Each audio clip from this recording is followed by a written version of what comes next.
کیا حال چال ہے سر؟ ٹھیک ٹھاک ہیں آپ؟ ٹھیک ٹھاک. آپ کیسے ہیں؟ میں بھی ٹھیک ہوں سر. اور بتائیں سر. شکر سر خدا کا. آپ کے پاس اتنا نالج ہے تو آپ کیوں نہیں آپ مطلب اپنے لوگوں کو آپ مطلب کوئی اچھا گائیڈ کرتے، کوئی اچھی بات نہیں بتائیں کرتا ذرا. تو ہوں، ویڈیوز بناتا رہتا ہوں میں. نہیں لیکن اب مجھے کوئی اچھی بات بتائیں جو میرے مطلب زندگی میں کام آئے. چلیں ابھی چونکہ ہم دونوں دوست بیٹھے ہیں تو آپ کو دوستوں کا ایک واقعہ بتاتا ہوں. اوکے. دو دوست تھے اور دونوں سفر کر رہے تھے بائی فٹ، مطلب کہ پیدل تھے وہ، اور وہ سفر کر رہے تھے صحرا میں، یعنی کہ ریگستان میں، ڈیزرٹ میں.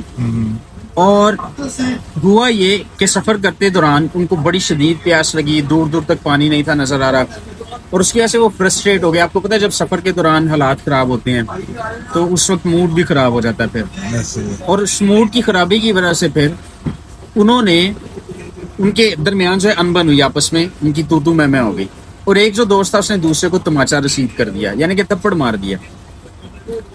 اور جس کو تھپڑ مارا گیا وہ بہت غمگین ہوا، اس کا دل ٹوٹا کہ میرا اتنا پرانا دوست ہے، یہ اتنی دیر سے ہم دوست ہیں اور اس نے آج میرے پہ ہاتھ اٹھایا. تو اس نے کیا کیا، اس نے ریت کے اوپر لکھا، اس نے ریت کے اوپر لکھا کہ آج میرے دوست نے مجھ پر ہاتھ اٹھایا. اس کے بعد انہوں نے اپنا سفر جاری رکھا، پانی کی تلاش کر رہے تھے وہ، اور اسی دوران جو ہے، اس دوران وہ آپس میں بات بہت کم کر رہے تھے، زیادہ نہیں تھے بول رہے آپس میں. اور ہوا یہ کہ ان کو پانی مل گیا، ایک ٹائم آیا کہ ان کو پانی مل گیا، اور جب پانی ان کو ملا تو دونوں بہت خوش ہوئے اور انہوں نے سیلیبریٹ کیا جس طرح سے وہ کر سکتے تھے.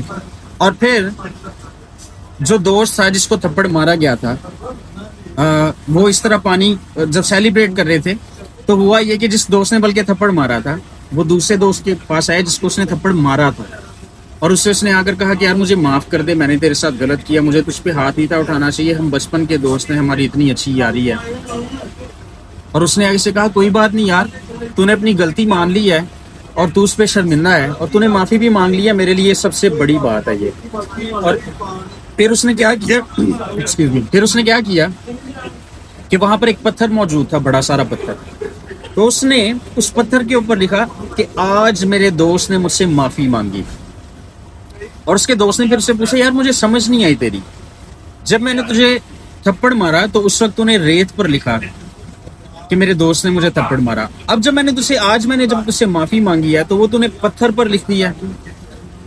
تو اس نے کہا اس لیے کہ جب ریت کے اوپر آپ کچھ لکھتے ہیں تو اس کو ہوائیں مٹا دیتی ہیں، اور جو تیری منفی بات تھی، چونکہ تیری دوستی میرے ساتھ جو تیرا تعلق ہے وہ زیادہ اہم تھا، جب تو نے مجھے تھپڑ مارا تو میرا دل بہت غمگین ہوا کہ میں تجھ سے اتنی محبت کرتا ہوں، اتنا پیار کرتا ہوں، تیرا اتنا خیال کرتا ہوں، اور تو نے میرے ساتھ ایسے کیا.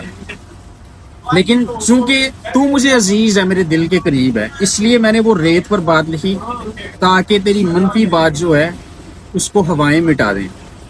آج جب تو نے مجھ سے معافی مانگی ہے تو وہ میں نے اس لیے پتھر پر لکھی ہے کیونکہ تیری اچھی بات ہے. تو اس سارے واقعے سے سیکھنے کو ہمیں کیا ملتا ہے کہ زیادہ تر لوگ جو ہیں دنیا میں وہ آپ کی ہمیشہ بری باتیں یاد رکھتے ہیں، اچھی بات نہیں یاد رکھتے. آپ نے اگر 99 نیکیاں کی ہیں، 99 نیکیاں کی ہیں، اور ایک آپ نے ان کے لیے کچھ بھی ان کے ساتھ غلط کر دیا ہے تو آپ کی ساری جو نیکیاں ہیں ان کے اوپر بھی وہ پانی پھیر دیتے ہیں. تو اس طرح سے نہیں ہونا چاہیے. میں جیسا کہ ہمیشہ کہتا ہوں کہ میں اس چیز کا درس نہیں دیتا جس کو میں خود پریکٹس نہ کرتا ہوں. تو میں ہمیشہ لوگوں کی اچھی باتیں بھی یاد رکھتا ہوں، اور میرا تعلق کسی کے ساتھ نہ بھی رہے تو میں اچھی باتوں کو ضرور یاد رکھتا ہوں.